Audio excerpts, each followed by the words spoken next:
दोस्तों, सुबह झारखंड में निकाय चुनाव की रणभेरी बज चुकी है। चुनाव आयोग ने अधिसूचना जारी कर दी है। प्रेस कॉन्फ्रेंस करते हुए आज जानकारी दी है कि 23 फरवरी को सुबह झारखंड में निकाय चुनाव करवाए जाएंगे और उसके बाद मतगणना की प्रक्रिया शुरू होगी। इस बीच न्यूज मॉनिटर का बेहद खास कार्यक्रम रांची नगर निगम का महासंग्राम में एक बार फिर से आपका खैर मकदम है और हमारे साथ हैं बेहद खास चेहरा जो पिछले काफी समय से रांची वासियों के दिल में बसते रहे हैं और कहीं न कहीं ये जो शहरी शासन होता है, शहर का जो शासन होता है उसके केंद्र बिंदु में रहे हैं। मैं बात कर रहा हूं पूर्व यानी वर्तमान डिप्टी मेयर विजय वर्गीय जी, आपने मुझे समय दिया, इसके लिए बहुत बहुत धन्यवाद। नमस्कार, धन्यवाद आपको भी और सभी दर्शकों को भी मेरी ओर से नमस्कार। अधिसूचना जारी हो गई और जो तस्वीर बन के सामने आ रही है, 6 से 10 तक की जो वार्ड है उसे महिलाओं के लिए रिजर्व कर दिया गया और आपका जो वार्ड है इसी के इर्द गिर्द पड़ता है। क्या लगता है, विजय वर्गीय के खिलाफ एक बड़ी साजिश रच दी गई क्या? केवल 6 से 10 नहीं बल्कि 5 से वार्ड नंबर 17 तक कोई भी अनरिजर्व वार्ड नहीं है जहां से मैं उपयुक्त हो सकता हूं उस रिजर्वेशन में। आज राज्य सरकार किस प्रणाली के तहत ये की है तो राज्य सरकार के पदाधिकारी जानेंगे, लेकिन मैं समझता हूं कि ये जरूर प्रयास हुआ है कि कहीं ना कहीं चुनाव से दूर किया जाए, क्योंकि उनके पास एक प्रायोजित सैंपल पीस रखा हुआ है जो 3 वर्षों से लगातार सड़कों पर अपना चेहरा दिखाता हुआ दिख रहा है कि उप महापौर रांची अगली बार ये बनेंगे।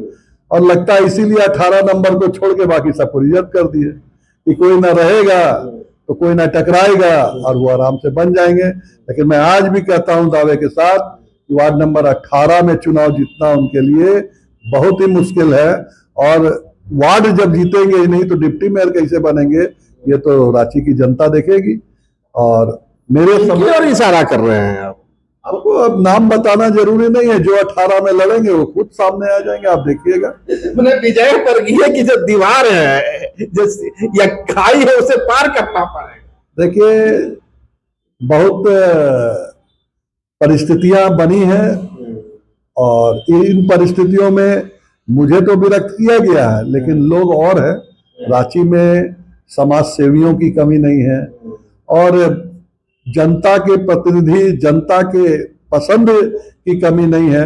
और मैं नहीं समझता हूं कि तथाकथित अगर हम अपना कुत्सित प्रयास ही केवल करेंगे तो हम किसी पद पे बैठ जाएंगे। कहीं ना कहीं जरूर जनता आवाज लगाएगी और ऐसा झटका लगेगा जो 440 वोल्ट से भी भयानक झटका है। जनता तो रांची की जनता तो आपको आगामी विधायक के रूप में देख रही थी। देखिए, रांची की जनता का लगातार सेवा करने का अवसर 2008 के बाद मिला। लगातार मैंने 3 चुनाव जीते और ऐसी सेवा किया जिससे कि आज लोगों के जवान में है कि इस बार आप चुनाव लड़िए, कहीं से भी लड़िए, लेकिन लड़िए। लेकिन यही कारण है कि चुनाव की अधिसूचना जारी होते ही विदिन 1 से 2 आवर हम लोग आपके पास हैं। हम लोग को तो लगा कि विजय वर्गीय का चुनाव लड़ना एकदम निश्चित है। आप तो निराश कर रहे हैं हमें। नहीं, निराश वाली कोई बात नहीं है।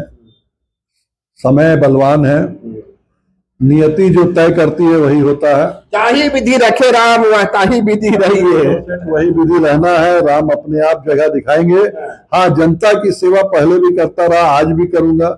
मेरा कार्यालय 24 घंटा जनता के लिए खुला है और पार्टी, चूंकि मैं भारतीय जनता पार्टी का सक्रिय कार्यकर्ता हूं और लगातार पार्टी के अनेकानेक पदों में भी रहा हूं और अभी भी उसी के पार्टी के ही अंदर रह के झारखंड में सभी जगह शहरी निकाय में भारतीय जनता पार्टी के उम्मीदवार जीते, इसको सुनिश्चित करने में जरूर मेहनत करूंगा। क्या लगता है, पहले तो सरकार 3 वर्ष चुनाव लेट करती है, आपकी पार्टी की रोशनी खल को खाए कोट जाती है, उसके बाद चुनाव की अधिसूचना जारी होती है, बावजूद इसके विजय वर्गीय की घेराबंदी कर दी जाती है। क्या लगता है, क्या है पॉलिटिक्स है इसके पीछे? देखिए, अब ये तो बताना बहुत मुश्किल है, लेकिन ये 100% है। इन 3 वर्षों का मशक्कत के बाद ये एक ऐसा फॉर्मूला निकला जिससे कि हम लोग बाहर हो गए।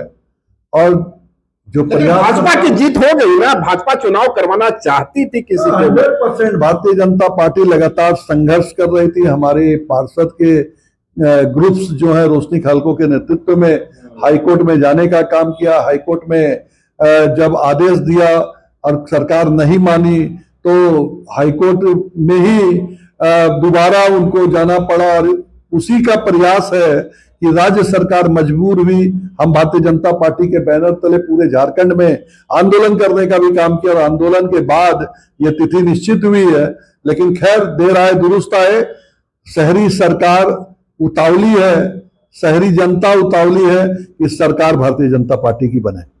हाँ, मैं उसी मुद्दे पे आ रहा था। इसके पहले आशा लखड़ा आपके मेयर हुआ करती थी। मेरे कहने का मतलब है कि जितने भी शहरी सरकार है या शहरी निकाय है, भाजपा की स्थिति तकरीबन या कमोबेश वहां मजबूत मानी जाती रही है। इस बार निकाय चुनाव में क्या होने वाला है? क्या भाजपा वो परफॉर्मेंस दोहरा पाएगी?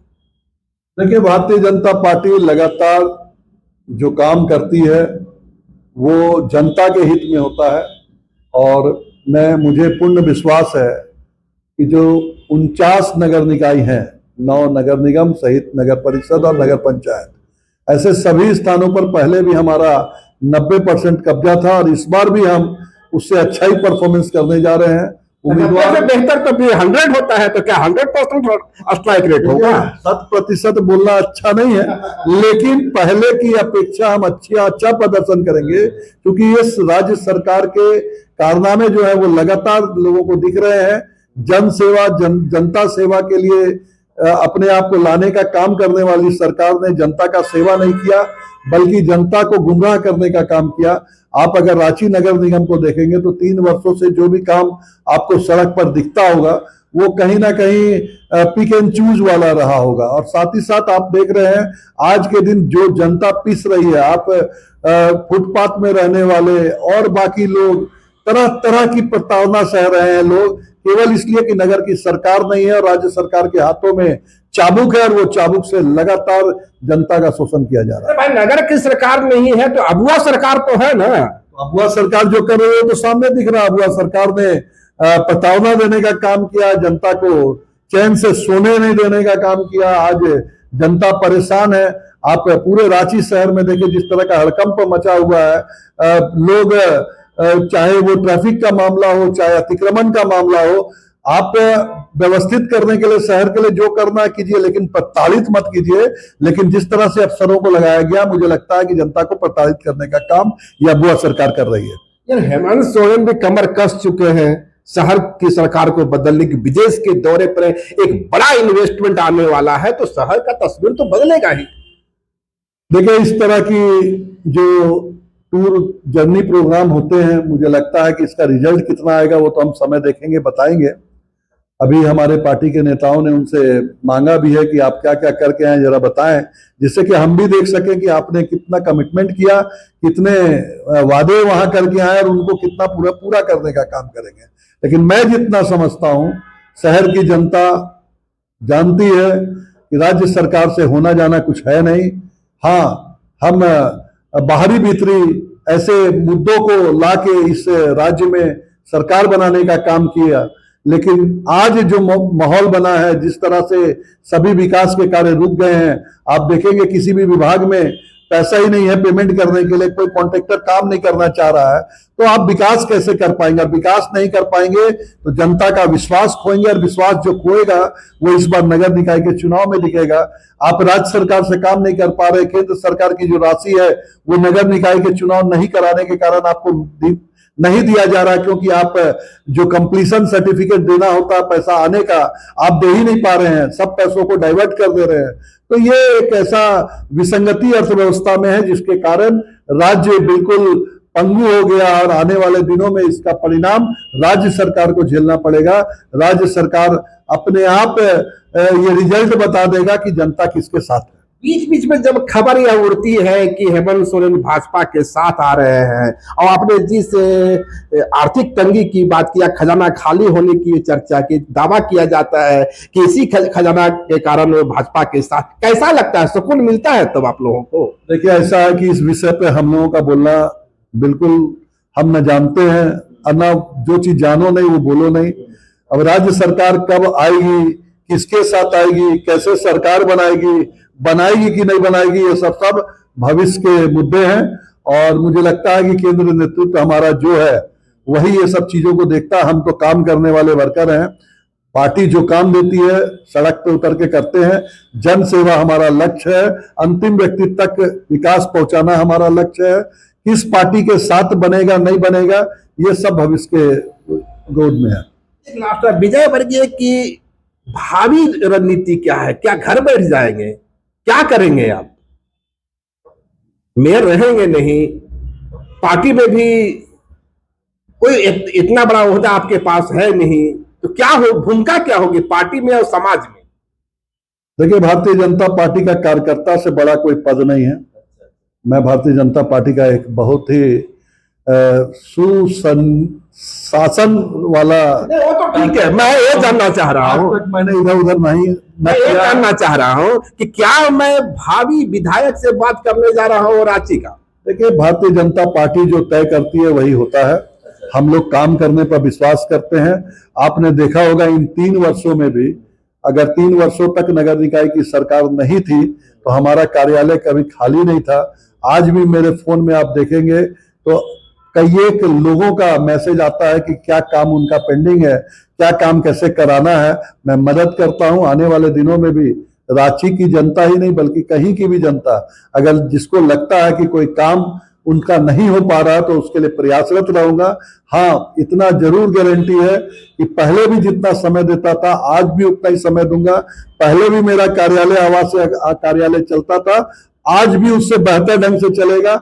अब तो केंद्र बिंदु सिर्फ पार्टी रहेगी, अब पार्टी के माध्यम से जनता की सेवा करने का। रांची के मतदाताओं को क्या संदेश दीजिएगा इस चुनाव को लेकर के? देखिए, रांची के मतदाता बहुत ही जागरूक है और मेरा अपील है, वार्ड 53 वार्ड है, आरक्षण तय हो गए हैं, चुनाव आयोग पर कोई प्रश्न नहीं है। जो आरक्षण हुआ उसी से चुनाव होने हैं, लेकिन सब कोई जो कैंडिडेट अच्छा हो, बेहतर हो और जो दिखता हो काम करता हुआ, कोई पार्टी नहीं, कोई कुछ नहीं। क्योंकि हम देखते हैं कि जाति पाति में भी लोग बढ़ जाते हैं, पैसे में भी कुछ स्लम बस्तियां चली जाती है। उन सब चीजों को छोड़ करके जो सेवा किया है, जो सेवा करने योग्य है, उनको मौका दें, अच्छे उम्मीदवारों को पार्षद बनाएं और अच्छे पार्षद, जो पार्षद जीत के आए वो अच्छे उप महापौर बनाए। महापौर जनता किससे चुना जाना है, तो महापौर का चुनाव भी अच्छे कैंडिडेट्स को जिताने में अपना मत का उपयोग करे। मैं उम्मीद करता हूं कि रांची ही नहीं बल्कि पूरे झारखंड की जनता अच्छे मत प्रतिनिधियों को चुन करके एक अच्छे शहरी सरकार का गठन करेगी। तो ये थे हमारे साथ विजय वर्गीय जी।